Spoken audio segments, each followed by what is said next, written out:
Mm-hmm. All right. Okay. Let me stop this for 1 second. And me pull. Oh, hold on. All right. All right. Enough of that. Welcome, everybody. Welcome to another edition here on the Chaos Rain channel. As you know, I go by name Chaos Rain. And like always, like any introduction, if you're new to the Chaos Rain channel, welcome. Welcome to the Chaos Rain channel. And for those that will be future subscribers, you know the drill. You hit the red button, top bell for notifications when there's an upload or live streams here on the Chaos Rain channel. Also, follow me on Twitter at Chaos Rain 7. Add me as a friend on Facebook, Eric Rain on Facebook, and join the Discord service.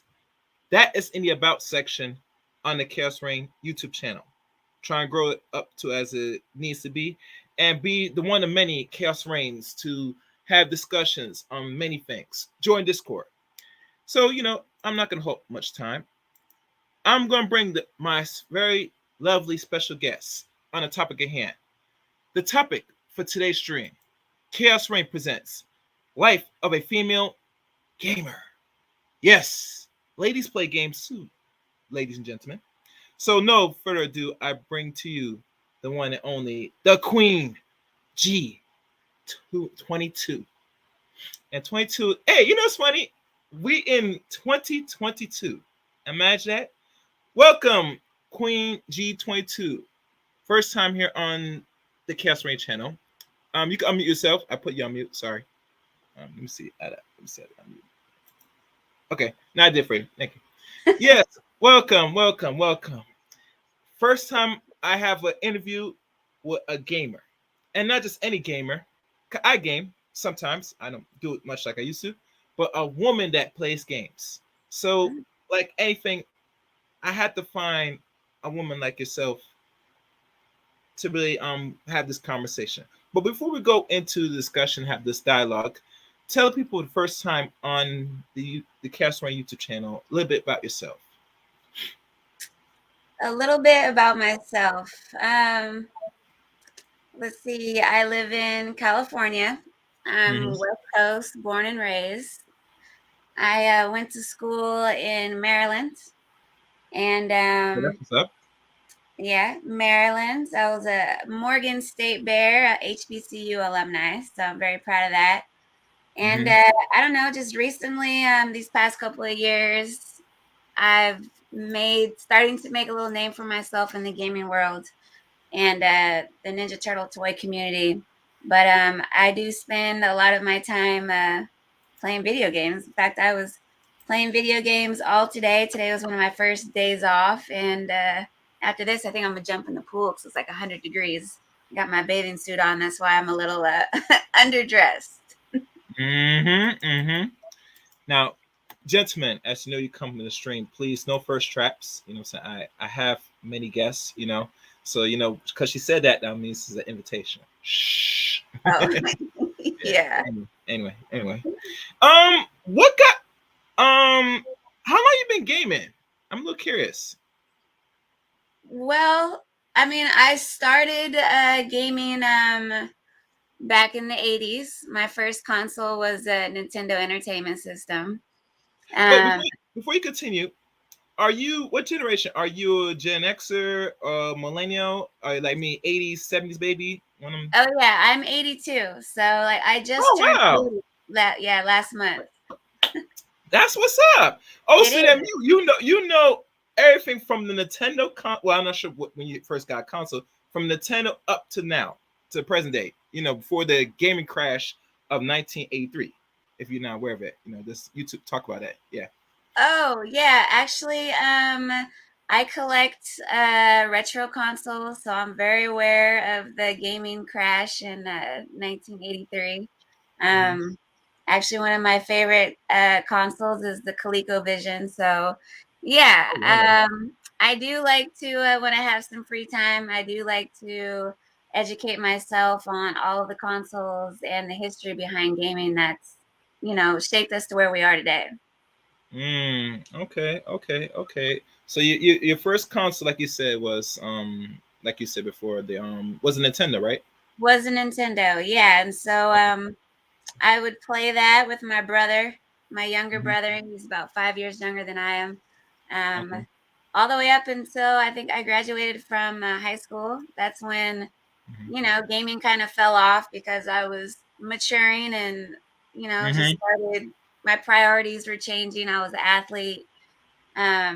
Okay. And then when I graduated from college, I moved out my parents' house and I bought the Nintendo Wii. Was a console that came out at that time. And Yes. ever since then, I've just, that's pretty much what I do in my free time whenever I get some free time. Okay. Okay. Okay. That's excellent. Excellent. Oh, make sure everybody, as y'all come in, like the stream. You can share the stream.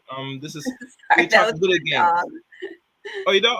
Oh, you have a dog. Oh, nice. Is what breed? He's a pug, and he A just pug. I'll choked on I'll look something. that up. I'm not sure. I think that's a small dog. Isn't it? Yeah, What's they're the small? ones with like the little scrunched up noses and stuff. Yeah. Ah. So if you hear any hacking, my lips are moving. It's my dog. Okay. Okay. Well, please. I'm not sure what the dog's name. Behave.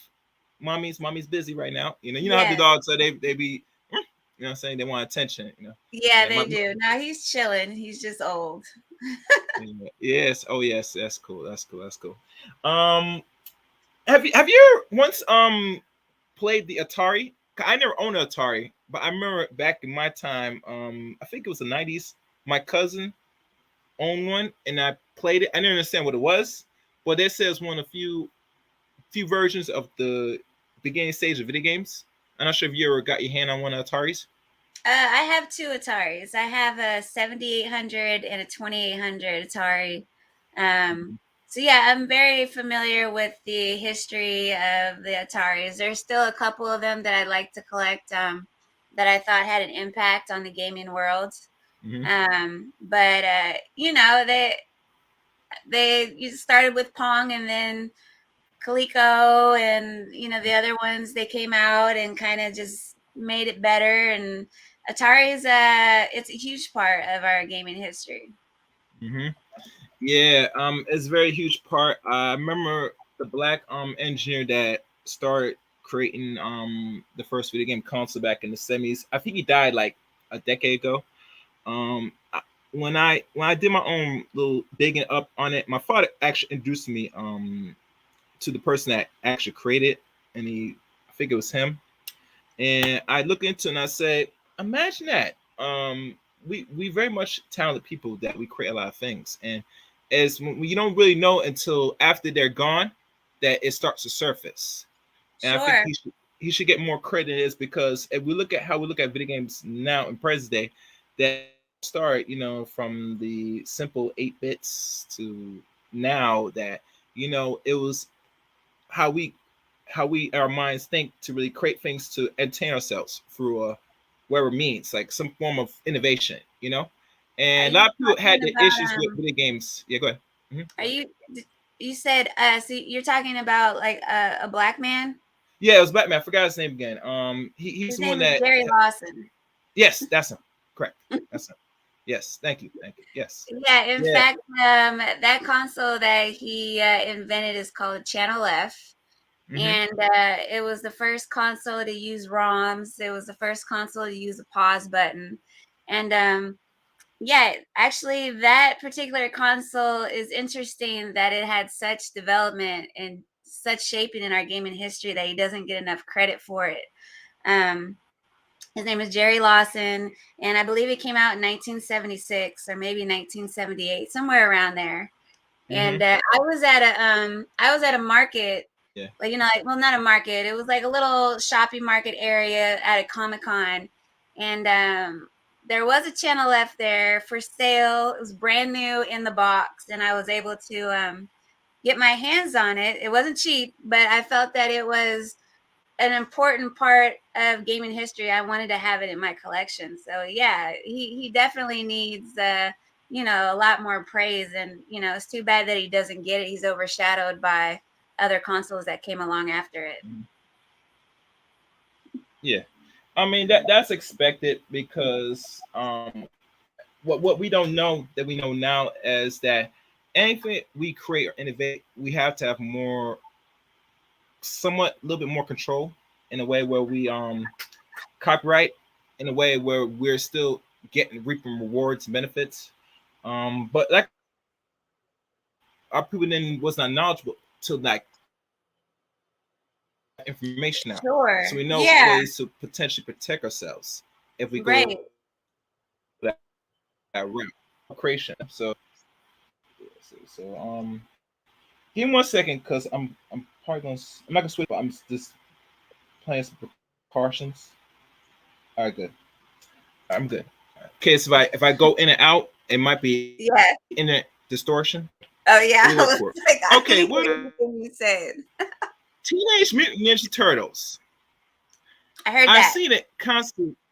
Yes, Teenage Mutant. You know, it's funny. I did a little digging with Teenage Mutant Turtles because that was my favorite as well at the time. I think the thing with Teenage Mutant Turtles, and you probably know this better because you studied, you got everything. You should know from top to bottom. That when it came out in November of 1980, You dropped again. I didn't hear the last thing you said. get me? That created a concept of it, and they didn't. Hold on, because it's gonna do this thing. 1 second. I don't want this thing doing this to me. I'm gonna add myself so this don't do this. Give me 1 second.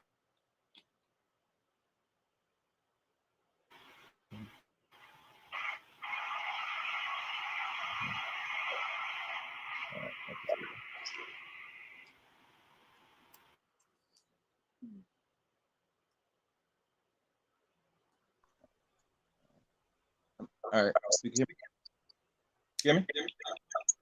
A little bit, yeah. Yeah, It's it's still echo. like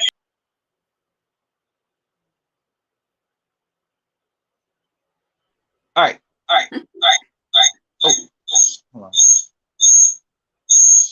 don't know why it's doing this. Okay, you can hear me now. I can. Sound good? Any echoes?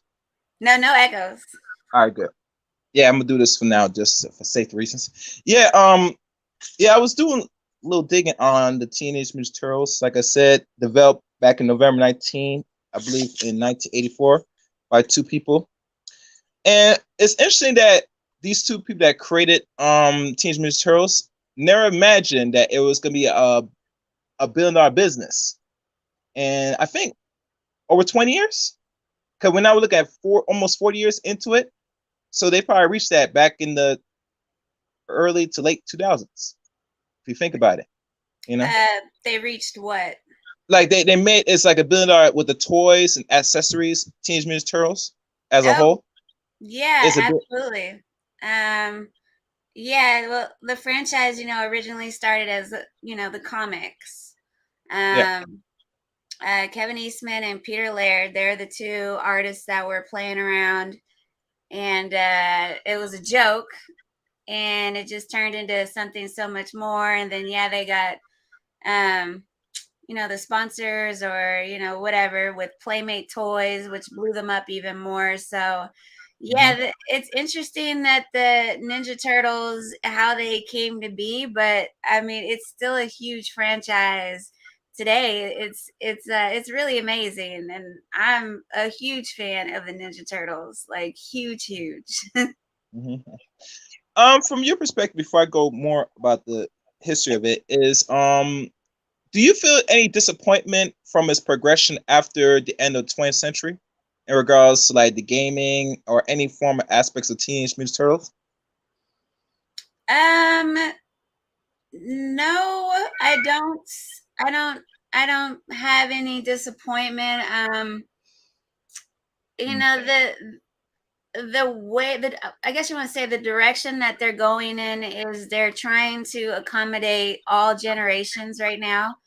Mm-hmm. So like my generation, Mm-hmm. uh, well, I don't know. I don't want to say that. I know that my generation is really looking forward to Seth Rogen's movie that's supposed to come out next year.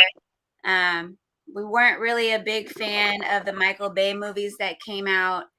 And the Nickelodeon series that's out right now is, I think it's called Ninja TMNT Rise or whatever. Mm-hmm. My generation is not a huge fan of that because it's kind of like based in the future. The turtles look like aliens, and Raphael, Oh.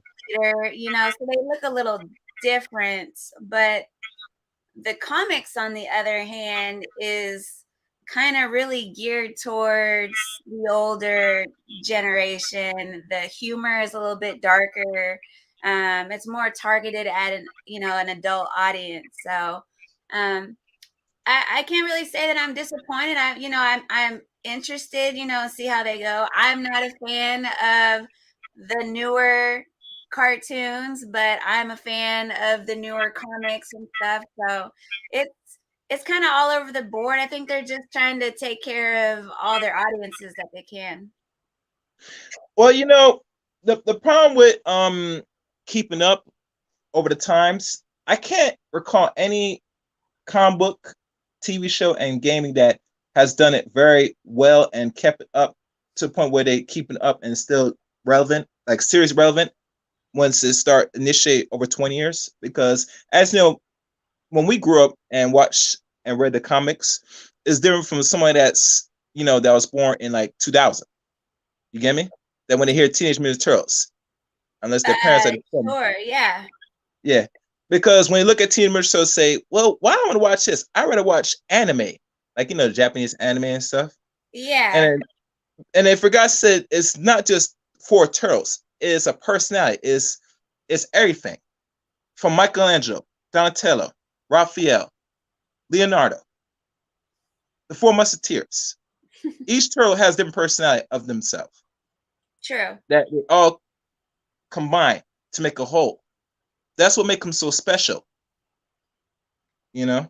Yeah, absolutely. They each have unique characteristics and personalities, which makes them a good fit. But I the Ninja Turtles, since it originated in the 80s, it's Mhm. our generation. I keep saying our generation. I don't even know who that is really, but the people that Mhm. grew up with the Ninja Turtles, um, they're a fan of the Ninja Turtles because they're the Ninja Turtles. Like, it's anime and all that other stuff. If you're a fan of anime, then you're a fan of anime and all that kind of stuff. But if you're a turtle fan, all the other stuff, it doesn't matter because the Ninja Mhm. Turtles, they represent so much more than just fighting and all that kind of stuff. It represents childhood memories. It represents after school hanging out with your siblings. It represents going to KB Toys and Toys R Us with your parents and shopping for little Ninja Turtle toys. So I think it's much more bigger than that. You don't turn on as an adult the 1980s cartoons or the 1990s movies because you genuinely think right now it's a good movie. Mhm. Because they're kind of corny and it was for us when we were a younger audience, but we're gonna watch it because that's what we grew up on and that's what we love. Yeah, I mean, and I have more appreciation about older stuff now than what we call modern times. This new word going around, and I get it. And like I said, it's always about adaptation. Is always the best recourse of preservation at this point. And I think with the movies, the last two movies that came out back in 8 years ago, from 2014 to I think 2016, when they introduced the alien part, I think is damn, why is it slipping my mind? When they introduced that, and my thing is this: they could still put out the movies they do now, but is they have to really put it in a way where not only attracts us, but try to sneak a few new audience here and there. Because let's be Sure. honest, people that Yeah, I had think go. Go ahead. Seth Yeah, go ahead. Rogen, who is doing the newer Turtle movie that's supposed to come out next year, I know his goal is to cater towards the older audience, to not stray too far away from the turtles that we love, but at the Mhm. same time, make something attractive for the younger audience. And if it's anything done the way that Shredder's Revenge that just came out, the video game that came out, if it's anything like that, then all the target market groups are going to be happy because Shredder's Revenge is a prime example of how they took old school games and basically modernized the game, but not taking away from a lot of the old school look of the game, like Turtles in Time, and they had like different things in the game from the older games in this newer game, but it was done in a newer way. So anyone who played Shredder's Revenge, whether they were born in the 80s or born in the 2000s, if you like side-scrolling fighting games, then you're gonna love that game because it's targeted to, you know, the whole market group. So if their next movie does a good job of keeping the personalities the way that we know them to be, has some adult humor, which I heard that Michelangelo might be a little bit, you know, into marijuana and stuff like that. So, I mean, Oh no, yeah, I no. think they're going to cater it towards, you know, trying to make it suitable for all audience. And I think Seth Rogen he's a good person to do that. So I'm looking forward to it. I think he's going to do a good job. Yeah, well, only time will tell. I'll take your word for it. I will watch it still because I watched the first two ones 8 years ago, and I watched it because I want to see what they were going to do now in this new decade since they putting out video Yeah. games. And one thing interesting about the video game, interesting fact. Did you know? Well, you know, already. In 1989, when Konami took the wheel to take this anime and take the comic book version into a video game, Yeah. that one of the even in 1990, and I didn't check how much it grossed. The very first Teenage Mutant Turtle game that came, I mean, Teenage Mutant Turtle movie that came out back in 1990, 32 years ago, was the top selling movie of all time, which I Yes. find it interesting. Very interesting. A comic book that became a cartoon to movie in less than 5 years or 6 years became the top box office. And not only box office, top box office, and then also, I mean, they're doing big things. The Last Ronin, the Ninja Turtle series that they just came out, the book that they took all the issues and put it together, mm-hmm. was also, you know, a bestseller. I don't want to quote anything, so I don't want to get it right, but at whatever, how many copies they sold, it was something legendary. Again, like it's just amazing how popular and the fan base is for the Ninja Turtles. It's extraordinary. It's pretty awesome. Yeah, man, it is very awesome. And like I said, many accomplishments. And one question I'd ask: do you think that they kind of move too fast, like in their growth, to a point where that, like I said, as the '90s start to conclude, that the direction where things had to go, was questionable? Because I've seen this happen with many things. I noticed with actors in certain movies and things that used to be in comic books and stuff, that it gets to a super high very quick, and then eventually it starts steadily, and eventually it's trying to jump back up again. Have you noticed that? Oh yeah, but the thing with the Ninja Turtles is they're teenagers. They're the Yeah. teenage Ninja Turtles. Mm-hmm. They're the Teenage Mutant Ninja Turtles, so they're always going to be teenagers. It just depends on how they're represented. Like I said earlier, the Michael Bay movies, we weren't really a fan of that, and I think those movies is a good example of what you're talking about. It's like he tried to. They almost looked like monsters. They were incredibly large. Their faces were weird. They had these messed up nostrils. So I would say his movies were a good example of trying to go in a direction that nobody was wanted to see. Nobody was ready for it. And yeah, so I think the next couple movies, but with the Seth Rogen, I know he's making them more like teenagers. The movies before that, the animated ones like the 2007 and stuff like that, they try to stay, within that realm and not try to. You can't really grow them out, except for I would say with the comics, the Last Ronin. I think they're trying to introduce 4 new turtles since essentially they killed all 4 of them. Oh, okay. Yeah, spoiler alert. So I don't know. I've heard that the TMNT audience is interested in that because, it's something new, it's something different. Mm-hmm. Um, but I'm not, because I'm a fan of Leonardo and Donatello and Raphael and Michelangelo, and that's it. I'm not interested in four new Ninja Turtles because I didn't grow up with them. I don't know these guys, so we'll Well, see where that um, goes. well, if they're gonna do that route, that's a gamble, a huge gamble. I'm not a fan of gambling on things that's been working for decades, personally. Well, But in this series, they really don't have anywhere else to go because they killed him. So yeah, we, I mean that's gonna be very interesting. You do have, well, I guess you don't have no favorite turtle. All four of them is your favorite, correct? I absolutely do have a favorite turtle. It would be Donatello. Oh, Donatello, the neat, the geek. Yes, yes, he is Smart one, the smart yes. one. Yeah, and he don't get a lot of credit for his brains and his skill. People He think that, doesn't. yeah. That's one of the reasons why I'm a big fan of him. He's kind of like a silent captain. Mm-hmm. Um, and I've always been a fan of the underdog and, the smart ones. And he's a big part of the glue that keeps the team together. Yeah, I'm a huge fan. You haven't seen my Instagram page. Um, I normally, 'cause I know you have Twitch and some other social media. Is Instagram? What you do? You Instagram live? Sometimes you're playing the games of this.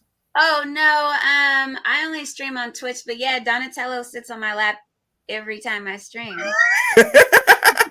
I'll go look. 'Cause, sometimes I got too much people I add on IG. Sometimes if I catch it, I catch it. But like other social media, I'll catch if you post it on other platforms, because IG, as you know, Queen, is more geared to women in another way, and I'm not going detail. But the ones that do Oh, the other things, they get more attention on the feed. This is what I've noticed. That's why I started to notice.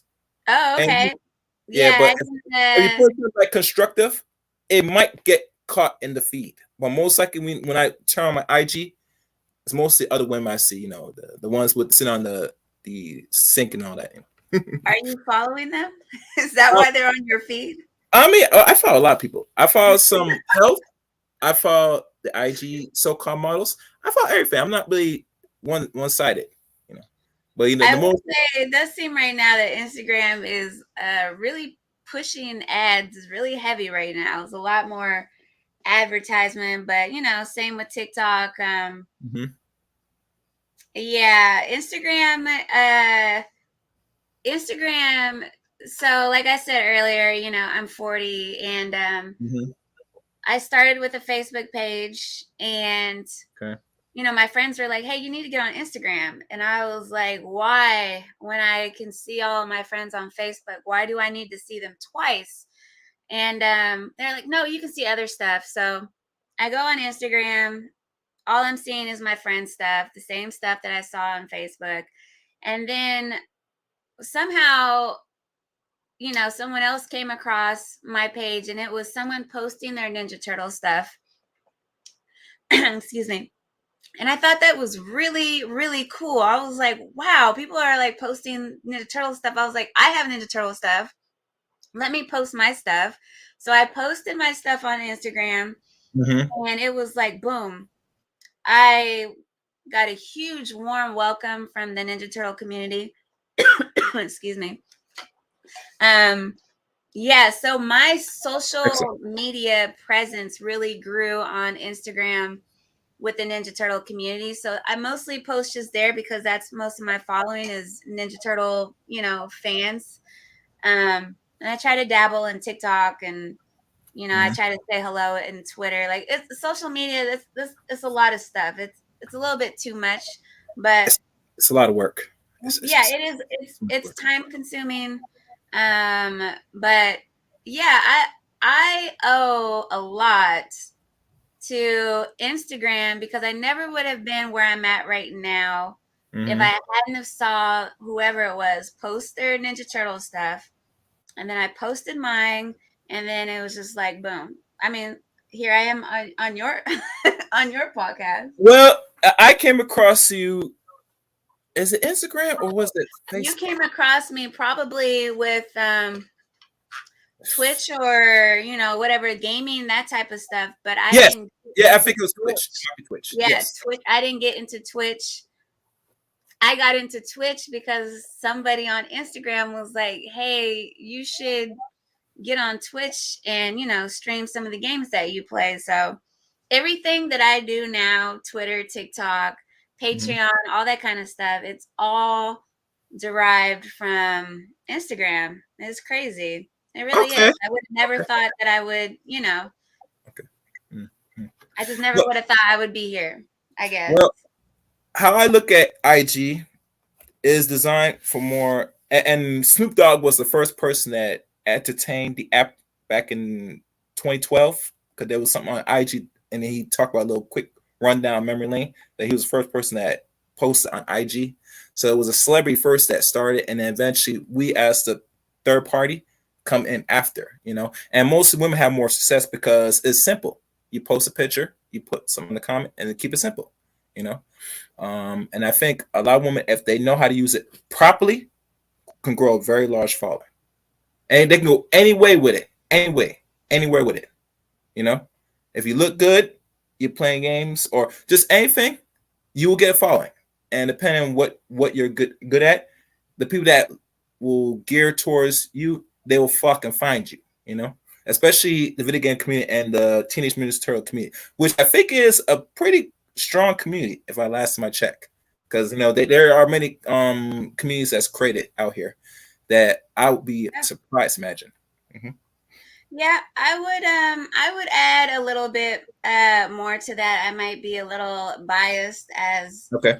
female myself, but there are a lot of attractive female gamers on Twitch that Mm-hmm. have a large following, but they have no viewers. And it's because they have Wow. no personality.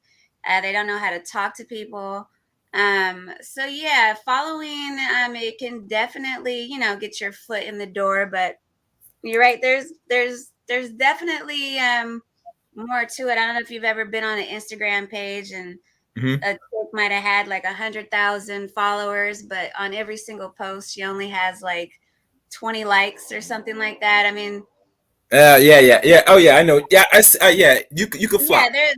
there definitely has to be some substance, you know, unless your page is, you know, just strictly you know, I don't know if I can say this, but you know, ass and titties, and if that's your content, then that's your content. That's different. You're gonna get likes and followings on that if that's what it is. But for the rest of us who aren't just posting ass and titties, you got to be able to talk to people. You got to know how to respond to people. Especially when you start getting sponsorships and companies want you to advertise for them, you have to know how to talk to them and, you know, be polite. And there's there's a whole lot more than just looking pretty.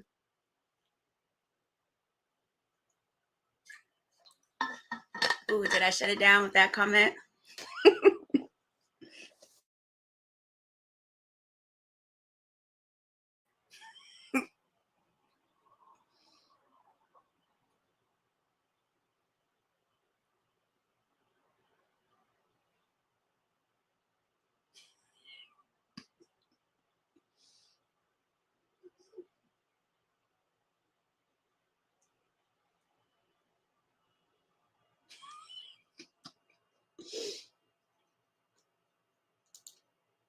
I can't hear you if you're You get me? there. Hello? Oh, I can hear Oh, you. oh, damn. Oh man. Hold on, let me do this. Okay. No, because damn it, I speak for a minute. No one can hear me. God. Oh, don't worry. It's all. Don't mind There's that. like, Yeah. I would say this: you can't just look pretty no more. And 10 years ago, you might get away with it, but now because everybody else is on the same app as you are, you gotta show something. You gotta bring something to the market. sure, yeah, Stand absolutely. and it's looking pretty. And trust me, there are many women, especially on IG, they have done this, and they think because there's some women that look good, they say I could do that too. Just like OnlyFans, I could Yeah. do that too. You cannot. There's only 1% of women that's making this. Matter of fact, they said Black China right now is the top right now, number 2 or 1, and OnlyFans racking in 20 million a month. Wow. So that tells you not every woman could sit there. If anybody that has an OnlyFans, and they create, right? You might make, if you do it right, over 50K a year, maybe. Sure. And that's just being nice. But if you have a team and you have a set and you've done it correctly, the right way, you could push in 6 figures. But you know why they won't do that, Queen? Because that takes work. And a lot of ladies, unfortunately, I'll be honest, are not willing to do the necessary work to get that outcome. I would say, in general, there are a lot of people who don't want to work to get the Oh, yeah, outcome. that too. Yeah, I mean, yeah, a lot of people, yeah. But we don't focus on the females, the gamers. You know what I'm saying? That's why I keep on. So when the dudes, Oh, okay. Yeah. I agree. Some dudes, same thing. You know, and we could talk about dudes. Yeah, same thing. We all know if we don't do certain things the way we need to do it, or we do what's necessary, we get the same outcomes. No different. You know, we're not Absolutely. especially as men, gotta do more. You know, as a woman, maybe you have to show up, do a little thing, you might get something. But as man, it don't work like that. We have to do things. You know. Sure. But a lot of us must understand if they try and make big money or get a big bag, standing and being pretty might not be enough. You know, especially going to do this. You gotta market yourself. Like I said, and think about it. If you have a talent like yourself, you're a gamer now, and you know and you collect a memorabilia of not only a lot of consoles, but a lot of exotic Teenage Mutant Turtle memorabilia. I bet you got one now that's probably worth maybe close to over 6 figures that you hide somewhere in your attic that you lock up, secure nice so no one can get it. You know? No, I'm serious. The good thing about it, to sit and make the dedication, you have to not only spend money, but you have to buy the right stuff. You can't just buy anything.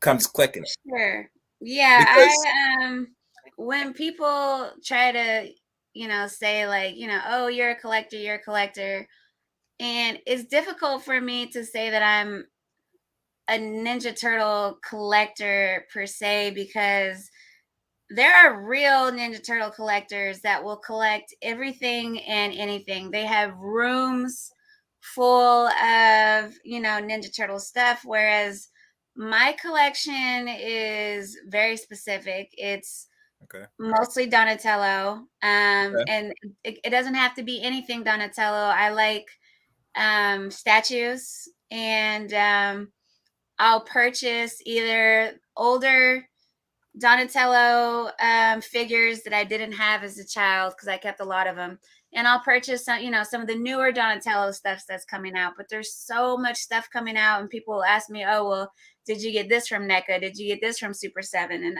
I'll tell them no. Wow.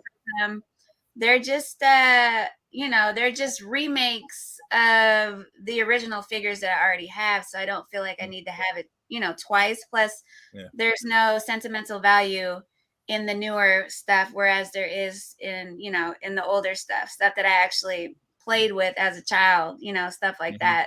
But yeah, I do have quite a bit Donatello stuff, and I do collect retro consoles, but I had to put a little bit of a halt on it because I don't have that much space anymore in my game room for all these consoles. Plus, I haven't found something that really moves to me. I think I've pretty much collected all of the consoles that I feel like had a huge impact in gaming, and it's just something that's necessary, I guess, to have, like the Channel F that we were talking about earlier. Yeah. I might have to Google that, see what that is on Channel F, because like I said, I'm just learning because I only know very as much consoles that I can remember that I've either Googled or I used to own, and the consoles that I own back then and now was Nintendo, most everything except things back the Atari. I never owned Atari, or like you said, the other one. So mostly up to date. I own pretty much and played mostly every console from 80 to present. I don't know my video if you can see it. Okay, you see that, people? Okay, I can see it. I see Nintendo. I see I look like a GameCube. I look like a Super Nintendo. You got 2 Super Nintendos? Okay. I have a Super Nintendo and a Super Famicom, which is the Japanese version of the Super Nintendo. Oh wow! Is it like all Japanese? Like you play and it's like words, language? Yeah, and then it's all Japanese, and then below it is a Nintendo, and then to the left of it is the original Famicom, which is the original Nintendo. Also, Japanese, I was in Japan. And then on this side, sorry, I got my light. This one's a little harder to see, but on the bottom, that box, GameCube. that's the channel F. Okay. And I think it's in then the middle. next to that yellow pillow is the Atari 400. And above it is the ColecoVision. And to the right is the Intellivision, which I was lucky enough to get boxed. And then above that, I have the Atari 2800, the GameCube, Neo Geo, TurboGrafx 16, and the Nintendo Wii. So, yeah, you see, I don't have any more space for any more old consoles. Okay. One question. I noticed I did catch one short video you posted of you building a special garage for not only the video games, but an arcade and the Teenage Mutant Turtles. Are you going to plan to add extra space for any other extra consoles that you built? You said for a garage? Yeah, you had it was an image of you painting and building something like it was a special arcade. Oh, no. It's like a gaming room to me, like a special. Yeah, the space that I'm in right now, that's what I built. It's out of a shed. Okay. So yeah, we bought a shed and we insulated it and drywalled it, ran power to it, painted it. That's what the video is, me in here painting other things. And I put carpet in here. And so it's a shed. It's not attached to the house, but it's my gaming room. I've got air conditioning units up here, so it stays cool and it stays warm in the winter. So yeah, there isn't anything else to build. I'm done. This is my. You're done. You tap out. You tapped out. I said, I'm finished. I can't. I said, don't tap out. Don't tap out. Yeah, there's no more space. Even just going to Comic Cons and collecting art, I'm like, where am I gonna put all this stuff? But yeah, this is it. It took about 8 months, maybe 9 months to complete the whole thing. And then, as time went by, I was collecting more consoles and artwork. I got the 1UP arcade, Ninja Turtle arcade over there. So it's done. It's done. You're done. Okay. And I want one lady in the comments said, what a gorgeous guest. A few ladies watching, they love you. They love how you look. They say you're beautiful. That's a really, really nice compliment. Since I wasn't expecting to be on camera, and I'm ready for the pool. Okay, yeah, well, you know. I know, like I said, tell people many times that there are women gamers out here. I mean, you do this, ladies do this. I mean, you think as you see the dudes how we hardcore with the game thing, ladies get down too, man. Matter of fact, there was an article, and if I could summarize it, they said that it started to grow and rise since 2020. It started to jump uptick. I think because of the pandemic, because a lot of people were home, so it started to uptake a little more of the ladies playing games. Have you ever come across? I'm not sure you play online games. Have you ever come across like any form of misogyny, anything like that? The male gamers when they notice it's a female they're playing against. Not anymore. Only because whenever I game online, I don't play with a microphone. I don't like hearing, just weird stuff that people say. So, one thing with Twitch though is that, and with social media is gaming. It creates relationships too. So, like you were saying with your Discord, so there's a lot of people. There's a group of people who I met through gaming, and then we were all in the same Discord. So now my online gaming, it mostly consists of me gaming with my group of friends that I already know. I don't really play with randoms, that much anymore. I know. Yeah, the random people. Yeah. Matter of fact, if you say plus those kind of games, like honestly, I'm just not really into it. Like Warfare and Call of Duty and stuff like that, where you hear most of those type of insensitive comments and stuff like that. I just don't play those games. When I play online, I'm playing with people who I know, or I'm playing retro games by myself. So I keep myself in my little bubble. I don't really experience that type of negative energy. Okay, you're lucky. It's funny you mentioned Call of Duty and those other games. I I'm not saying I'm a fan of the first person shooters, but I never got used to it. The ones that how they run now, I can't keep up with it. Oh, yeah. Well, I mean, It's too like, you're difficult. not playing them now. I mean, they're so intricate, and they've developed, and it's a lot. Like when I'm shooting stuff, I like shooting like zombies and stuff like that. Yeah. When I would play Call of Duty, I was always playing like the zombie type games, a zombie army, World War Z or whatever. But yeah, there's so much stuff. Like it's just a lot. It's just a lot. All the items and all the different guns and how you can shoot and all this kind of stuff. I wouldn't even try to learn it all right now. It's just too much. I'm Yeah. simple. I'm a simple chick. Yeah, I keep it simple as well. I'm not saying I can't keep up with the times, but because like I said, I'm in the same generation as you, I don't have time to keep up. I had to invest so much time just to get the flow and the mastery, and to really understand and master certain things, you got to put in at least 5 to 10 hours a day, at most. And those Yeah. games, I think you got to put an additional 15 or 20 at best, especially first person shooters, because how Wow. people use first person shooters now is not just the control. They use keyboards with mouse, and they're so precise Right. that you think you got them, or they tag you from all directions. Where'd it come from? Because they have mastered the art of the muscle movement and precision properly. If you don't know how to do that, you're gonna get tagged every time playing those first shooters, especially the Yeah. ones like what they call variant. I think they call it Valorant. The one with the magic and stuff. Yeah, Valorant. Yeah. yeah. Those games, you have to invest the whole time just to master it. If you don't bother play it, because the minute you start playing a few weeks, you're gonna get frustrated because you're gonna feel like I can't do some more. Yeah, I'm a that's simple how I was with Destiny. People like, oh, you gotta play Destiny. You gotta play Destiny. dude. It's too much. It is too much. It is too much, and I can't rock with it. So like I said, I stay in my lane. I'm more of a fighter guy. I play fighting games, and I might play some games like the Teenage Mutant Turtles and other things that I'm more accustomed to. Matter of fact, Games what was like the most what was the Massive. most what was the most difficult Teenage Mutant game you ever played? The first one that was made is The one still that's the coin eater one, the coin eater one that you put coins in there. Oh, well, no, the first Ninja Turtle game was for the Nintendo. Okay.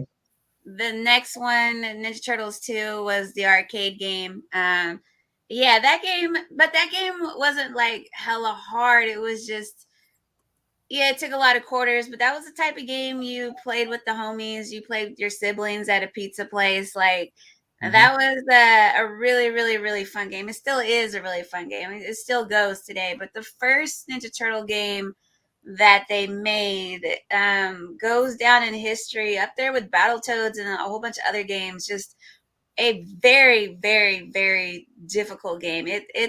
It's not Oh yeah. forgiving. Yeah. Like I said, I have Nintendo, like a special one that I play all the old Nintendo games, and I had to go back and try to play and beat some of them. You get me? Cause when you're young, you they don't give you no save and all that stuff. You have to sit there. You don't get the first time. You got to keep trying until you get it. But now because of technology, I said I can go back now and beat those games. Because those things will give you a headache. I said I can't play these games. Yeah, they will. When was it? A couple days ago, a few days ago, the Cowabunga collection came out, and that's the first time the Ninja Turtle series has ever had anything like that, a collection of all the Ninja Turtle games on one thing. And that was one of, well, I mean, that thing has so many cool features, which I haven't played it yet, but I'm really excited to, because So it's a they've must get. added. What's that? It's a must get.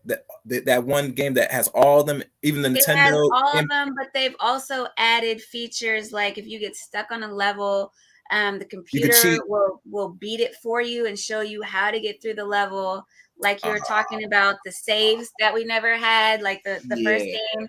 They have the saves now where you can go back and do all this stuff. So, and you can play these games online. Like, Oh, uh, that's what's up.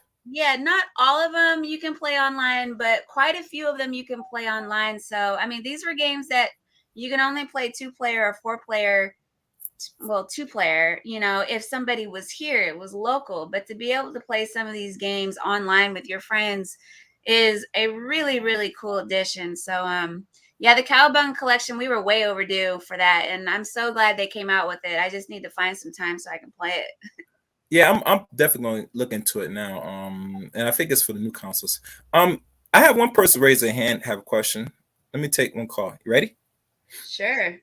All right. First caller, open your line. May I ask who I'm speaking to? Yes, sir. What's going on, Gary? What's good? What's good? All right, man. Good show so far. Mm-hmm. I had a couple of questions for your guests. All right. I want to first start off with, what's your favorite console and video game? Is it Ninja Turtles? Like my favorite console, like all time, or like right now? Favorite console of all time and video game. My favorite console of all time is actually the Super Nintendo. Mm. And my favorite game of all time is Turtles in Time. Okay. Now, as far as regarding, what's your opinion? I don't know if you saw it. The first Ninja Turtles movie, not cartoon, but the movie, and then the video game. When it first came out, I believe it was Super Nintendo or one of those consoles. What do you think about those original first pieces? Again, from the movie that first came out, that it was in a cartoon, and then the video game. Oh, if you're talking about like the original movie that came out in the 1990s, where the turtles were like in, the guys were like in the costumes for the turtles. Right. Yeah, I adore it. I think that movie is still iconic. It still has I think up there in the ratings of one of the highest movies, All time. Day. Yeah. I mean, I have so many like good memories with that movie. I have nothing negative to say about it. I love it. I love the corny, silly jokes. Right. It was, I don't know, it just opened the door, and I don't know if any of you guys got to go see it in the movie theater, but like the feeling like Shredder first came out, it was like, holy shit, like it was awesome. I still love it. Mm-hmm. Cool. Yeah, because I believe they did a really good job. With the costumes, just the whole look of the movie itself. And what about the video game? When it first came out, I believe it was Super Nintendo, if I'm not mistaken, or one of those consoles. Yeah, the first game that came out was for the Nintendo, the original Nintendo. Right. And it was a bit challenging. I think it was a good stepping stone to see where they were at, and the Ninja Turtle games that came after it was, better, easier to play. But the first game, it was just something for us, to see. But I mean, it wasn't easy, and it wasn't really that fun. I think we just kept playing those games because we didn't have anything else to play. Mm-hmm. Good point. Yeah. And lastly, where you think we're going with video games, and what's your opinion going into the metaverse world? Oh, so and I'm saying opinion and participation, how realistic it's going to be, how good it's going to be, even lucrative. You could give me all angles in how gaming is going to be incorporated into the meta world.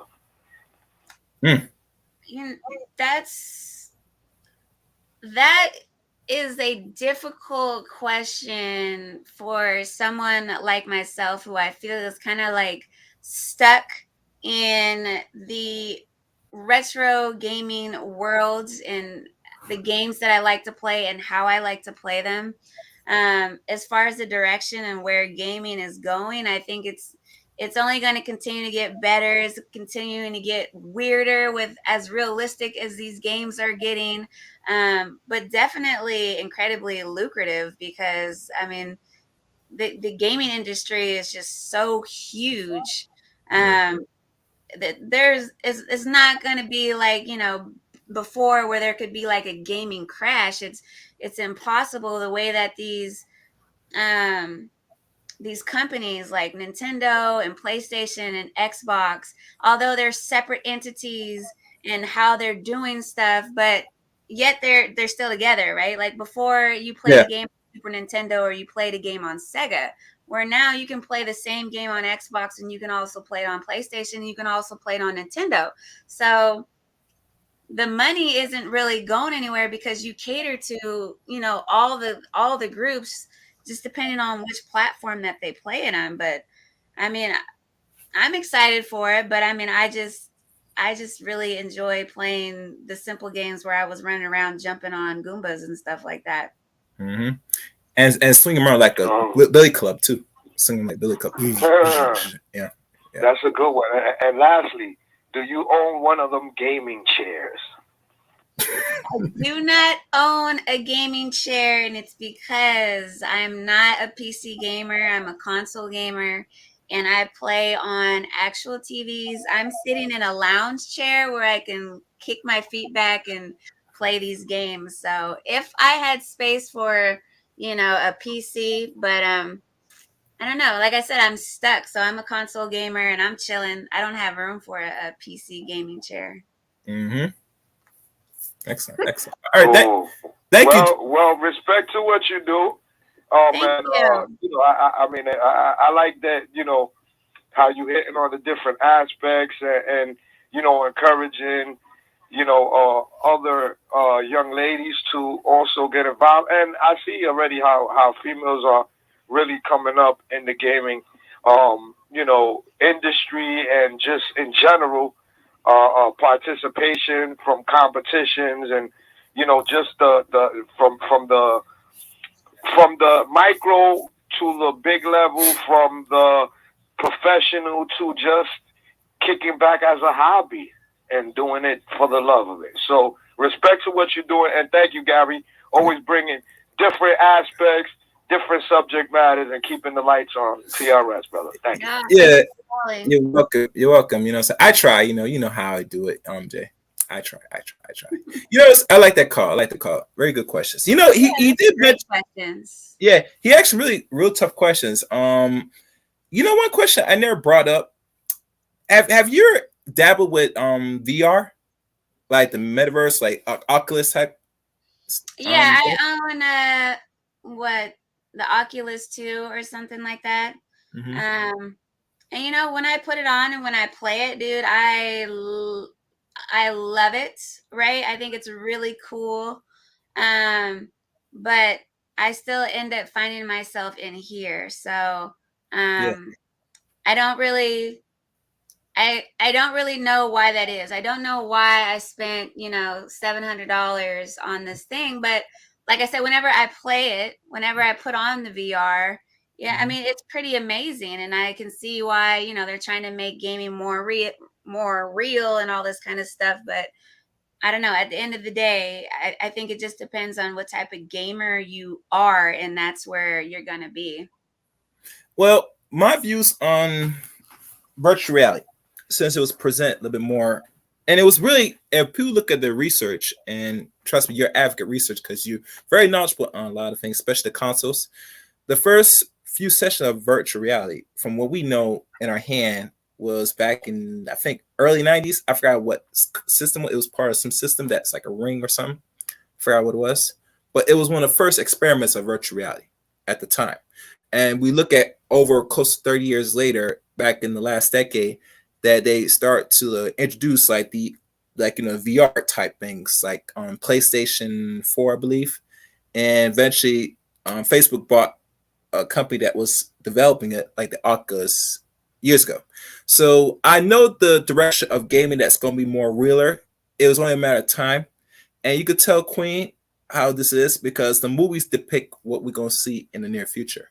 Sure. We see movies this already. So I don't want people to be fooled that is something innovative. No, it was portrayed through cinematography. It's giving you the thought that that's the outcome. That's what we're going to see down the line.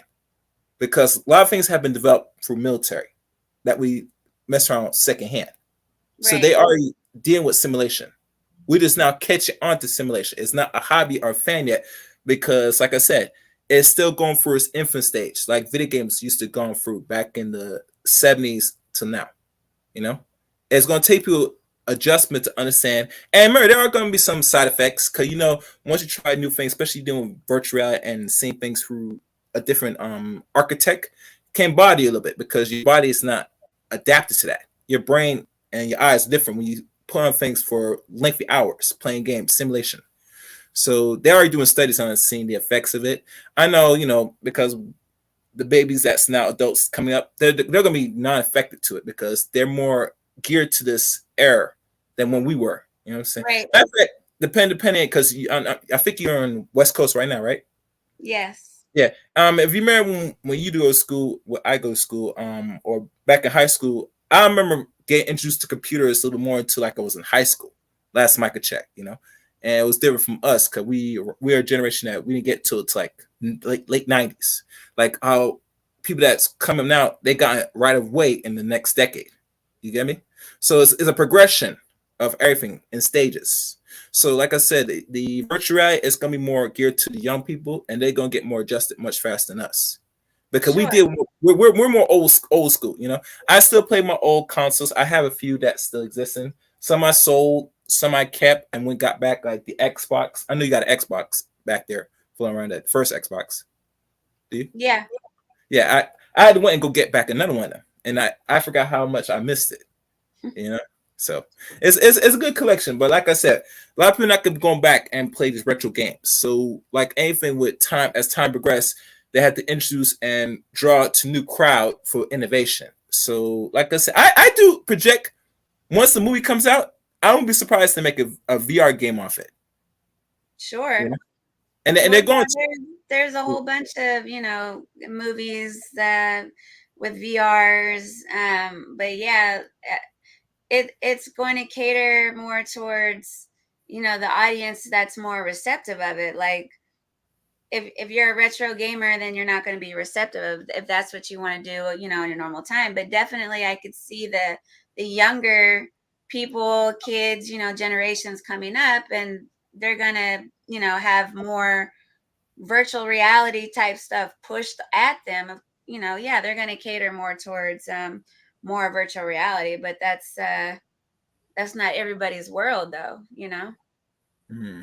Yeah, I'm not saying my world, but like I said, I'm more a techie person, so I had to really adapt to the times. So I had to really touch the things, buy these things, know how they work. Sure. I had to keep up with things. One thing that people forget that a person's generation is that you have to eventually adapt and keep up. I don't want people to be excluded, say is too advanced. No, don't think like that, because like anything as a species, we always have to adjust to the environment and the times. Right. So never be run away from innovation. It's a good thing. Oh yeah, absolutely. There's good things. Now, the other question I want to ask, because I think Jake mentioned it. You never once owned like a desktop? Like you never thought of having like a game desktop? Just like having a household for like anything like. Yeah, no, I've always been a console gamer, and yeah, I've just always been a console gamer. I've always sat down and just played games with my friends, and like I said, I'm just I have an old soul. I like doing things the way that I like doing them. I did not see a need to become a PC gamer. When I'm not gonna, spend a whole lot of time doing it. It's like my Oculus. Like I have it, but I don't play it. I want to play the Nintendo. I want to play my Xbox. So yeah, I've had a lot of people push me. I either get people asking me and telling me, "Oh, you should get a PC or you should get a PlayStation." But I think it's okay to just like what you like and just be yourself. You don't have to be like everybody else. Okay. Okay. Yeah, I mean, I was not a proponent of desktops when I first started had my own laptop, and that was like over 10 years ago. Kind of like a late boomer because I played console games. I didn't really own a laptop for myself until like the end of the last 2000s. Okay. But as time progressed, and I started to figure out certain things with laptop. Can you have a computer for yourself? Yeah, you start playing with things, experiment things. I'm mostly Sure. I listen to music mostly, and I was download and save all my music that I had on CD and put it on MP3. And after a while, when I gone to like universities or schools, uh, I saw a young dude playing game on a laptop, and I said, "What's that?" And it says it's like like emulation stuff. So he showed me, and lo and behold, I was able to go back in time to find all the. Can you remember to have all these games now? Cause think about it, you own a lot of consoles. If I had to go back and play every game that I never played, I'll be there forever. It's too much games. Nintendo has the most games in it forever. For me to go back and play every game that I used to spend young with, I don't have the time and energy. And I don't got the space in my hard drive for that. Oh, yeah. That's what emulators are for. Yeah. I mean, yeah, because they had to buy some, the ROMs and stuff. And I'm thinking to play every game now, I need like how many terabytes? I probably need like 15 of those. At least. Even the later version of the consoles, if I want to go a little way back, like PS3 or those type of games, the bigger the size of the game, the more space you need. Right. So we look at present day now. We're looking at games now, not the new consoles like the PS5 and the Xbox Series X. You're looking at games. If you ever played Grand Theft Auto, Yeah, a while ago, like a long time ago. I didn't keep up with it. Right now, as you look as present day, I have the game. I saw it. We're looking at all the updates, almost 90 gigs. That's crazy. 90 gigs. So if it's already at 90 gigs for this open world space Grand Theft Auto game, what says the next generation of games coming up? What updates? Oh yeah, I've already well, not already, but I do hear that a lot with PlayStation. Like what was it? Like Cyberpunk or maybe I don't know, The Last of Us or whatever, the exclusive games that they have, and then whenever they have an update, they're just like, God, I hope I have enough space for it. Yeah. I don't even go into Cyberpunk. I bought that game. I heard too much bad reviews. They said it's too much glitch, and they said they can offer back and money back. I said, you know what? I like the game because I started playing. I was enjoying it, but when I heard the feedback, I said, "Oh no, I don't want to go. I don't want to take the risk. Let me go get my." Well, they released it a little bit too early, right? But it should be good now. That's what I've heard. But I talked to a special friend that about this game. They said that it still gives little problems here and there. But my thing is this: that took them decades to develop the game. The marketing and the rush, that was on the development's fault. They should never buy through with the people that spend the money to make the product the way it is. And I think if they stayed on and kept improving the product so it does have these issues, these glitches, it would probably been the best game of the year. Oh yeah, that's how I mean that's all that they marketed, that it would be the best game of the year. I mean that too. But I think about that they rushed the project, and trust me, for my people that spend money and put the amount of content that game is put into, that's not something that you just want to rush and just put out in the open world, open market. Because think about it, that game gives you options, Queen. And I didn't know that little glitch that had the issue with the game itself. It makes sense that this is something that whoever was put from money into this project, they should have some more common sense. Because now, if you rush this and you release it and it has the problems that it did, you're gonna lose money. Yeah. So, in my opinion, I tell people, and I'm not Mark, but I say this: would it make sense to make sure the product works to its optimal performance instead of just say I want to make a quick money, a buck? Because if it fails and flops, not only you gonna hear, but you'll hear people gonna start tweeting it, saying bad reviews, and once that word comes out, it's a bad reputation to developers and the people that made that game. Period. Yeah. And last thing you want to do in your reputation is to have a faulty product and get bad reviews, because next thing you make that's on that same company by the same people gonna fix it. Oh, it's gonna be a botched project. It's gonna be a rushed project again. And trust me, there are many games that, I'm a sports fanatic. I remember NBA Live when I used to play back when this was good, back in the early mid 2000s. But when they didn't keep up and really mess how they were able to adapt, the game flopped every year to the point where they stopped. They just discontinued it altogether. NBA 2K was the basketball game of the sports world. So like I said, all companies learn from their mistakes, and if they have the money to recuperate, they can keep doing it again and again. But because Cyberpunk was a different project, they cannot afford to say, if this flop, it's flop. Right. And trust me, they put a lot of thought in that game, and it should have been way better than what it's now. And to see that they were rushed because they want to make their money back, it tells you that if you had that money to throw in, you have a lot of money to lose as well. So Sure. that's something that if anybody that's a game developer, hear my words. Do not fold. Stick to your guts. Make sure the product is ready and serving to the public. Because if it flops, it's your name and your reputation online, not the people that's throwing the money in it.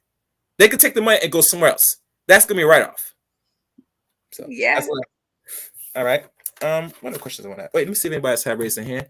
Oh, and for those that want to call in, the call number to the stream is 717-908-1834. Access code 917-324#. Today's stream is titled Chaos Rain Presents Life of a Female Gamer. One thing I do want to ask this very important question about female protagonists. Do you think that there should be more female protagonists now in the game world than it was like for the last 10 or 20 years? Because right now there's the average female protagonist in a lot of games like roughly 5%. Do you think they should do an increase and put more females like in certain roles in certain games? I think they're actively working on that now. I think last year they were working on a campaign and trying to get more females in different roles in different games and not the same roles. But I don't. It doesn't bother me some. I mean, usually like, you'll have like 4 guys, like let's just say like there's like some action fighting game. You'll have like 3 guys and the one chick. So they're gonna add another chick, that's cool. But I don't know, the one chick just seems kind of special. So I always end up being, that one chick. So I've never I don't know, I've never really sat there and been like, dang, I really wish there was more. I mean, if that's the fact, I mean, then there could be a lot of more of everybody else, more minorities and, just whatever. I mean, they could do all of that, sure, but it's not something that I'm actively feel like, oh, we need this. I mean, I have no problem of female protagonists on a lot of games or certain games. My thing is this: if they're gonna go that route, it has to blend in that makes sense with the game. Sure. And it has to apply like the same thing like the movies. As you notice, Queen, there has been a growing number of a lot of movies that have a lot of females that either is the protagonist or the lead roles. And some have fared well and some have not fared well at all in certain existing movies. And I've talked to a lot of, I think males mostly, that watch a lot of these movies that I have not watched. And they say that it makes more sense if you're going to put a woman as a role or some role in any movie that has to blend in with the story where, her rise, it makes sense that she takes the journey. It should not be that she got the skills on and boom, boom, because it just defeats the purpose. That's what he told me, And I'd agree, because if they're flopping, and I always look at why are they flopping? Because it can't be said if they put a woman in flops. No, there has to be some more that goes into it, Because if we look at the genre of movies, there were some very decent roles women played that in the movie did well. So there has to be like a formula for success if you're going to put a female protagonist. You can't just put her in there and then she's like kicking ass automatically. You know, in my opinion. I mean, that's just me. You know, because if that's the case, you could do that and you make your money, and no problem. You could have more. So it's like there's a certain chemical, like a certain formula to a lot of things, why they work and why they don't work. You know, and I think Hollywood has not really figured out yet. But I noticed they're putting them women in more roles in certain. Even the movie that's going to come out now in November, Wakanda Forever. I mean, I don't know if you watched the first Panther movie. Yeah. This right here, not saying it won't make a lot of money, but I don't see it gonna make big numbers. The way how they go. That's my vibe I'm getting right now. But it's not going to make big numbers like it would. One, because Chadwick is no longer with us. Yeah. Period. Yeah. I mean, it's going to be a different movie. Period, because you know he's not there. So I think it's an unrealistic pressure to put on women. Okay. I mean, there are a lot of, you know, like, I mean, just if we're going to stay in that realm, I mean, there are a lot of well-fitting female characters, you know, in the whole Marvel world. Yeah. I don't think anyone is like, oh, well, you know, Black Widow, you know, she's unrealistically too strong. I mean, it's Marvel. So I don't know. Yeah. I don't think there's an issue with that. I think they're doing just fine. You think there's okay. But you have any favorite movies or movies that you, besides Teenage Mutant Turtles, anything other movies that you like to watch or any genres? Movies. I mean, I do like a lot of movies. I like a lot of comedy. You know, like silly comedy. I don't know. I'm just at the top of my head, you know, like I'm a Adam Sandler fan, or I don't know if you want to go further back, you know, Eddie Murphy fan. So I'm pretty much a fan of anything that makes me smile, that you know, makes me laugh. But yeah, my favorite movies would be Turtles. Yes. I like the Toy Story. I like you know, a lot of Pixar films. It's really hard to say a favorite movie because there's so many different, you know, categories to put them in. But like A League of Their Own, I'm a huge fan of A League of Their Own. I thought that was a great movie. So yeah, I dabble in the movies, but I mean, it's just such a large, you know, categories to pick from. Yeah, it's a big category. It's a huge category. Like I said, I'm more of action. I'll watch pretty much anything that's good, that's appealing to me. I'm very picky with movies as well, but you know, like I said, if it's good and looks like it has some presence and I could enjoy it for 90 to 2 hours, I'm down. But anything less than that, I can't do that. Interest. I'm not a fan of like horror. I don't do well. Damn, really? Damn. Yeah, you don't like the slashers? The old fashioned yeah. But you know what? But I liked I was a huge fan of like The Walking Dead, you know, so which everybody is. I don't know why. I never watched The Walking Dead personally. Had an excellent female, you know, character, Michonne. But yeah, I mean, that, I don't know. I guess I guess I need to be really interested in the story, but otherwise, as far as horror goes, I pretty much stay away from it. It doesn't make me smile. Yeah, you're. I don't know if you back then when you were young, and I don't know if your parents ever took you to one of them horror movies ever when you were young that it made a bad impression that maybe gave you nightmares. No, I wasn't really allowed to go to like scary movies, but you know, I've just seen enough of them as an adult where I'm just like, you know, I'm good. Like, yeah, you good. Yeah, okay. I don't want to be murdered like that, so I'm cool. Yeah, you know, one thing it'd be messed up. Cause we talk about horror movies that they one day they're gonna dabble. So you know what? Since Teenage Mutant Turtles is such a family-oriented movie, let's see if we could make the Turtles be like real samurai warriors, like the Japanese, like the martial art movies where they cut heads and all stuff. And I think That they would might do that. be, They might do that. They might do that's that. the Last Ronin, yeah. And I hear the IDW comics, they're pretty gory itself. I haven't got into the IDW comics because I'm still collecting the TMNT Archie series, which is Mhm. relatable to the 80s cartoons. But Mhm.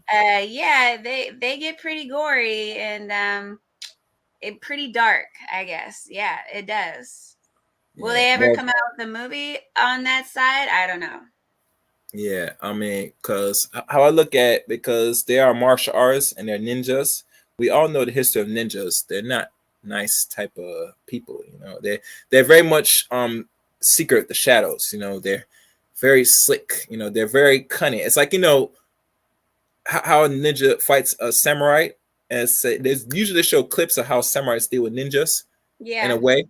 And trust me, samurais are very skilled, but like a ninja, they have to operate a little different how they attack people because they can't just like attack up front. They have to use form of deception, you know, arts, you know, shadows, you know, to get their opponent. Some secret mercenary soldiers. I think they were like the first original mercenary soldier. We want to have that conversation, you know, like those ones that, you know, trained, like seriously trained, you know, dark arts. Right. Yeah. I wouldn't mind if they do one of those movies and I just stumble across it and watch it. And I say, damn, that's different. Yeah. But I mean, Leo, not with the katana. That's so brutal. It's not Mortal Kombat. Please, Leo, don't do that. Finish There him. was somebody that did they did their own animated section, I guess. It was just the beginning of a part in the Last Ronin in the comics. Mm-hmm. And they did their little movie from the comics. And if they were to get more funding, I'm sure that everyone would love to see it because I mean the part that they showed was Michelangelo. He's drenched in blood and he's tired, he's exhausted, and he's like messing with the bandanas of his other brothers. It's real dark. It's real dark. But I think that's as close as we're gonna get. It's not a full movie, it's just like a little clip. Mm. Yeah, I mean, like I said, I'll watch it since you mentioned to me. I'll do a little more digging onto it. Yeah, but like I said, I watch pretty much every Teenage Mutant Ninja Turtle, some shows, some of the movies, and I did watch from the last one. So I'm down with any movie they do and where they take the turtles in any direction. I'm no opponent. I want to see where it goes, and you Sure. know, we'll see what happens. One other thing, did you ever play the Injustice 2 when they have the Teenage Mutant Turtles as characters, same characters? I did, and I was Donatello, and I was pretty good. What was?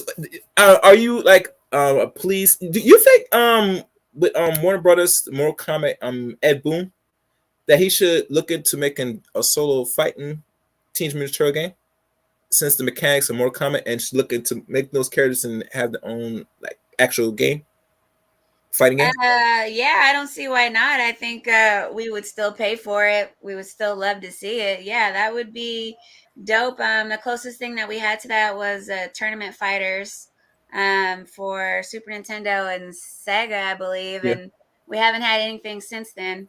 Yeah. But they got it now back on the Cowabunga collection. You can play it again now. But as far as Mhm. anything recent, no, Yeah. I don't know why that is. There's a huge market for anything TMNT. People will pay for it. Yeah, I mean, like I said, the Cowboy Edition is going to open more eyes to a new audience that you can play every game and make the determination that how well this does. They're going to probably open doors to really start making different or more games of Teenage Mutant Turtles. So it's all collected now. 'Cause remember, this is like they did this with Darkstalkers. When every year they come out, so we're going to come out with new Darkstalker games. Not, but they come out with the old ones. But it teases people to let know, say how much you want this, how much more you spending on it, you know, and they'll keep dangling you of the possibility of a new game. But I think with the Teenage Mutant Turtle in the history of all the games, I think this is a stepping in a better direction than now saying, you know, we could probably take this product and this movie and make some out of it. So wait, oh, you know, now I remember the question. I remember it because this is probably more questions, and then we can probably call us a day. Let me pull the question. I asked somebody to leave a question. and this is their question, and this is a community tab question. Where is it? A lady asks here, do men view female gamers as masculine? First question mark. Are you good and do you beat the men in the video games you play? That's not. How long have you been playing and what type of video games do you like to play? So I think you asked the first two questions. You want me to read the first two questions again, but I think you answered all the other questions. So, you know. I'm good. No, I don't think men view female gamers as being masculine. I know they don't. Well, I don't want to speak for the entire, gender, but a majority of them, they don't view women, equally as good as a gamer, but definitely not masculine unless it's a masculine female, per se. But if you're not giving off masculine vibes, then no. So, and what was the second one? Oh, the second question. Let me pull up. Sorry. All right. The second question asks, let me find it. Okay. Are you good and do you beat the men in the video games you play? That's the second question. It depends on the game. I am very good in some games and then I'm garbage in the other. I will say I used to play Madden a lot, and But which one? All of them? All of them. Yeah, I started with 92, and then I played it every year up until about like 2017 or something like that, and I stopped playing because guys don't take losses very well in that game. So it wasn't as fun, when people start throwing controllers across the room and cussing. Oh wow.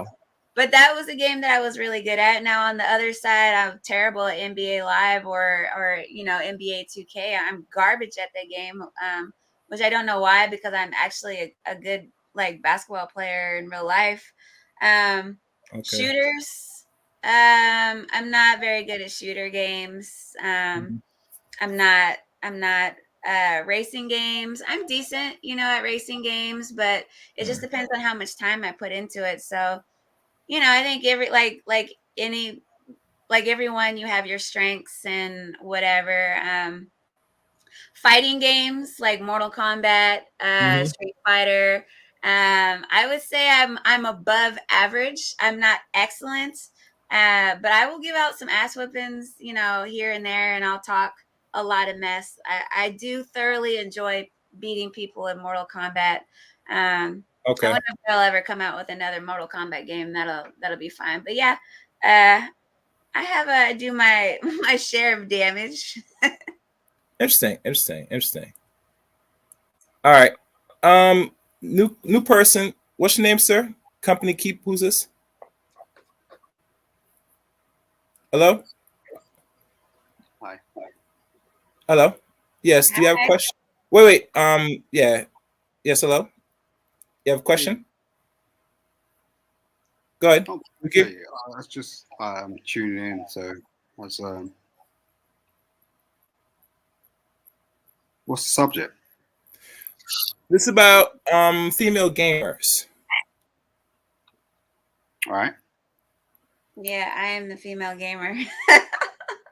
Yes. I don't know if you have a question for. I'm not sure how long you've been tuning in, sir. How long you been tuning in just now? Minimalistic, but I found it kind of interesting in terms of how that works. Yeah, because female gamers, they're very to themselves. They tend to sort of be isolated, and are amongst men. So I just find it kind of like an interesting dynamic. Okay. But there's a whole thing with gaming in particular. So what I find interesting is why that is. So are female gamers trying to be on level playing with the male players when it comes to the competitions, like the global competitions where you can actually sort of, you know, sit down and earn money, or is it just a thing where they're just interested in it? Okay.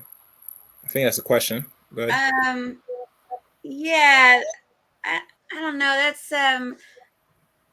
difficult, to answer. There are a lot of competitive female gamers that play professionally, uh, do quite well, win money, and are respected as gamers. So to to try to ask and say, are they trying to be on the same plane level? I think it's difficult to answer because I I don't think any female gamer really goes out to game to try to be on anyone's level other than, just to be the best that they can and to be respected as a gamer. I don't know what lane or what level you try to be.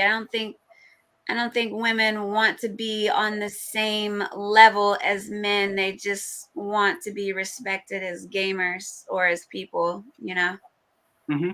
I don't know if that makes any sense, but I don't know. I don't speak for all gamers. I can only speak for, myself. And when I game with my friends, there isn't or not even just friends, but just people like in other people's discords or on Twitch. I don't ever feel a sense to be respected as a female gamer, more so just to be respected as a person, I guess. Mm. Okay. That's it. Any other questions, sir? I got somebody else. Possibly. Yeah. No, I'm gonna bounce. I mean, I respect you. I respect your panel. I respect the people that's come up. And I respect that view. And what I find is that it's just we have a lot of women out here that are very intelligent, that are doing their own thing. And all peace be to you. Salute. I love it. Salute to you too. Salute, company and keeper. Hope to hear you again soon. Thank you again, brother. Thank you. All right. Take care. That was good. I like that. Yeah. Yeah. I really do keep myself, like in like a bubble, but when I'm outside of that bubble and in the Twitter world, especially in the Twitter world of Twitch and gaming, I do come across that a lot, which I find is interesting, where female gamers are reposting their chats, where guys have just came into their chat and are just, trying to belittle them and, you're not a gamer, you're just pretty and all this kind of stuff. And I don't know, I just find it really interesting that people still think that way, and not that I'm oblivious to the world that we live in right now, but I mean, if you get on the sticks with me and I beat you, you're not going to say, oh, you beat me because you're a chick. You know what I'm saying? You're going to say, Yeah. right? But if I lose, then oh, well, you're a female or whatever, it's whatever. But if I whoop your ass, then it's just a regular ass whooping. So it's confusing. You know how the male ego is, Queen. It is a very much Sure, I do. I'm a male. I says, I thought I keep my little ego. I do pretty fair well, but like I said, I'm humble, so, and that comes with experience. All right, let me see the last question I hear. One person, Black Kennedy, says, ask the guest, do she think video games and the arcade room? That's a very good question. Do I think video games and what? And the arcade rooms, Like, I mean, I think he means like the arcade place that established arcade we had to play, put a quarter in. Like video games start kill it, you know, console games and all that stuff. I think that's what you mean. Yeah, I'm still not understanding. Like, do like that they Like, all right, let me rephrase question. He's saying, do you think, not believe, but think that because we have video games, consoles, in our disposal handhelds, that it killed the arcade genre, where people used to go out and put quarters in and stuff? Yeah, we just live in just a completely different world now. Obviously, I mean, wasn't that the point of part of the gaming industry when it started, was taking these arcade games and figuring out a way to get them on a console and look just as good. I think the Neo Geo was the only one that accomplished that, and at the same time, the Neo Geo had like a memory card that you could take out of the Neo Geo and put it into an arcade. So oh yeah, I did remember that. Yeah, they were smart back then. Yeah. So essentially, I think the goal has always been to figure out how to get people to game at home, to get the console at home. Does it take away from, that whole vibe? Like, yeah, I mean, what was cooler than meeting up with your friends after school and going to an arcade and putting your quarter on the arcade and letting someone know you got next? It's not the same, but I don't think it killed it. I just don't think that was ever really the direction, that the gaming industry wanted to be in. As far as, what was going to be the most lucrative and what was going to make them the most money. In my opinion, the way how the video game companies were going anyway, and I'd agree with you. Yeah, they're really trying to transition anyway, because you remember when people forgot when the crash happened back 39 years ago, and I forgot what details led to the crash, but in my opinion, it's something that a lot of video games developers and the people that make the consoles learn heavily lesson, and they find ways now to say that we're not going to repeat that crash that happened almost 40 years ago again. But like anything, things rise and they do fall. I think the crash was a necessity for a greater good in the future of gaming, in my opinion. One thing we lack and don't understand as humans, that failure is inevitable. It's always going to be a part of our existence. It's how well you learn and adapt to why you fail. Right. And I think when that crash happened, like you said, we transitioned from going to face-to-face arcades to now we go home, and eventually now we're transitioning into more of a virtual space, like the metaverse and stuff. Everything is regression, people. So don't think that things stay, like I said, stay forever. Because if things do stagnate and stay together, you're going to have bigger props. And one question like Black Henry just posted here, that is a very good question, and you probably can answer this. Does the guest think the ending of video stores like Blockbuster and the mom and pop stores made it hard for people to get games and have to pay for games? I think that just sucks in general. Losing those type of stores, not just Blockbuster, but all of those stores that were part of our childhood. KB Toy Store and Toys R Us, where you could get video games from them too. As far as I think it made it harder, America in general is lazy, right? So Blockbuster, and even now with GameStop's going out of business and stuff like that, I mean, everything is just becoming more convenient and accessible.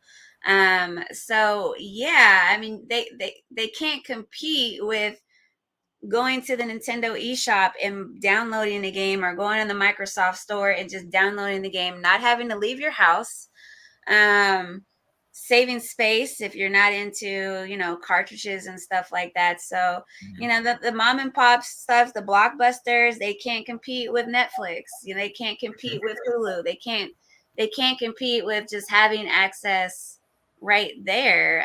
It sucks because, you know, Friday nights and going to Blockbuster and picking out a movie was an experience. It wasn't just just something you did. That was like a whole vibe.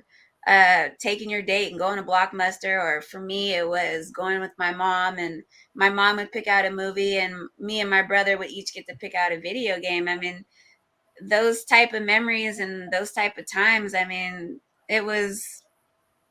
I don't know. We'll never get that back. We're only going to move forward in this direction, and this direction is convenience.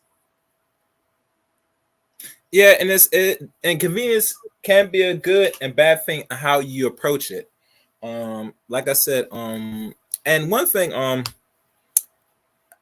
remember when Mark Zuckerberg did his commercial back in 2021 of last year about the metaverse and how he's transitioned from the regular social media that he created, like many other social media that came before him back in the early 2000s to 2004, and saying that this is a transition is a good thing because most people are more, I'd say, more antisocial, and they more communicate through text and all that stuff. Right. To him, now he said that we had transition now. Since you don't want to see each other face to face, you could be wherever you want through a digital space. Literally, you could be any character. You could be an animal, different sex, all this stuff. Hell, you might be in the metaverse. I won't recognize it, Queen. You might be what do you call it, Donatello. And I say, is that your queen? No, and you're gonna have the long hair. And now this came to my mind. Do you see in the foreseeing future, if Teenage Mutant Ninja Turtles, like I said, moving a different direction, they're gonna have female turtles? So they do have female turtles. Well, they've had one, and they have one now. Venus was introduced a little while ago. Her character did not go well. Oh wow! She did not sit well with us. But you know what? That whole series, it was right around when the Mighty Morphin Power Rangers started to get really popular. That whole series itself was like a bust. However, this female character that they have now, which actually was not in an original. Sorry, it's okay. He's he was not okay, dude. Come on. She was not an original turtle. Okay. She was a person. And she mutated into a turtle, so she's a different kind of ninja turtle. However, she is a turtle now.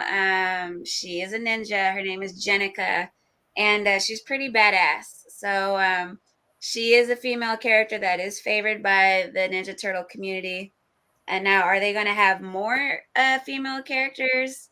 You hear them talk about that a lot, and I don't know. I mean, if she's as dope as Jenica is, you know, fierce, strong, confident, skilled, and possibly, but we don't need to match all of the males. Like there's this conversation, the guys feel that, oh well, we need a whole lot more females. We don't necessarily need a whole lot more females. We just need one that's a good representation of us, and that's good enough. Jenica is that for the Ninja Turtles. She's a good representation. Man, I've learned a lot tonight. It makes me now to re-explore Teenage Mutant Ninja Turtles, because some of these characters I just forgot, because when you're not like a serious fan and now you go back in time, when you watch some of the snippets and stuff, say, now that I miss serious details, because usually I always remember when Teenage Mutant Ninja Turtles, they always had all four of them, and April, the news reporter. Funny thing with April, her evolution, kind of mentioned this because we're talking about the turtles. Do you think the evolution of April O'Neil, what are the cons and negatives you like about her? April O'Neil, she started off, kind of well, if we're gonna stick just to the movies, you know, in the movies, she was just a pretty simple, humble, not humble, homely looking chick. Whereas now, you know, you've got Megan Fox. I think she played the last April for the Michael Bay, so she's a Mhm. bit more attractive. April, but you know, not to take anything away from the being, you know, super attractive, but there was something about the April O'Neil in the 90s that was just like a decent, basic looking chick, you know, like, Yeah, um, and I could relate to her. yeah, and I think the Megan Fox version kind of took away from the essence of April O'Neil. You know, you couldn't really see past. She's gorgeous, right? So you couldn't really Yeah. see past. We couldn't really see April, you know, through her because she's amazing. She's bombshell. She's gorgeous. Um, so I would be interested to see how they make this next April O'Neil. If we could get like a good balance of simple and pretty, you know, I think that would probably be best fitting because that was what the April was that we grew up on. That's how she started. Um, so I don't know. I mean, the 2012, not the 2012, but I think TMNT Rise, the cartoons, April is black, which is Mm. cool, right? But it's not Okay. April, right? I mean, it is April. She is April O'Neil, but she's black. She's loud and you know, Yeah, I know. fast, you know what I'm saying? So uh I'm a fan. If it ain't broke, don't try to fix it. Just, you know, Yeah, just keep where it's at. So, you know, yeah, we'll see what they do next. yeah. It's gonna be an interesting year next year once it starts put out this movie. I'm expecting the best and the worst, but like I said, you can only go up or down from here. You know, I mean, the Sure. last two movies did bad. I mean, well, I like the actually. In my opinion, I like the first one and I like the second one. But like I said, people's reviews differ from mine because, like I said, I watch for everything from the cinematography to how the storyline is. Now, I will agree with you that they might make the turtles a little bit too ambiguous big. It should be more realistic, in my opinion. But Yeah. you know, with CGI now, it's like Smaller. Yeah. I yeah, think they're definitely going to be smaller this time. They're not going to be so, you know, monstrous. yeah. But also in the Michael Bay movies, we got a lot of action, which we didn't, a lot of different kind of action, you know, that we didn't get before. So, um, yeah, I don't know. We'll see. The good thing is that each movie type is kind of like its own entity. So, Mhm. um, and the Michael Bay movie was not favored at all. So I think the only direction we can go with the next one is up. Yep, yeah, and that's my hopefully projections. All right, Miss Queen, any last words or any links people could follow you at? I am the Queen G22 across the board. Instagram, TikTok, uh, Facebook, Twitter, whatever. Um, Yeah, no, I had a really good time. It was nice chatting with you, and thank you for having me. Okay. Yeah. Like I said, and if you want email any links you want to put in the description, it's optional. You don't have to for people to follow you on Twitch because like I said, I do have a Twitch account. I might start doing content over there. I just need the right computers for that because that requires some streaming software and I'm gonna have an issue with streaming. So once I get that handle, I probably will do some content on Twitch. I'm mostly gonna play video games. Oh, one thing I never told you. If you notice now, YouTube is now starting to be more favorable to gamers now, and Yeah, I they saw that want a people to start lot of playing.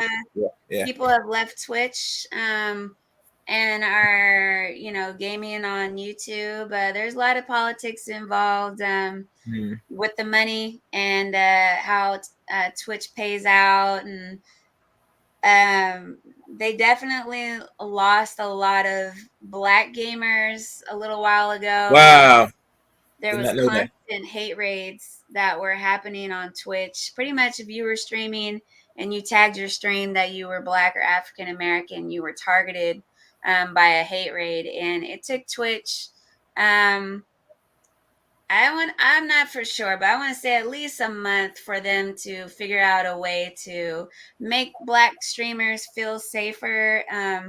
Wow, that's I still crazy. stream on Twitch, when I do stream, so I'm not knocking Twitch. I'm just saying that they did lose quite a bit of Black gamers or streamers and whatever they were doing to YouTube. So yeah, I'm very familiar that YouTube is becoming more of a popular platform for streaming. Yeah, and I think the reason why YouTube is taking this direction is because, like I said, Twitch is run by Amazon and stuff, and they don't want to lose no form of eyeballs or any additional revenue if people that play games that are very good at it, that they don't want them just going to another platform. So they gotta say. I remember one particular young lady that I subscribed to that is a gamer. She had like almost 1 million subscribers now on YouTube, but some people ask her in the chat room, say, "Are you gonna come back to Twitch?"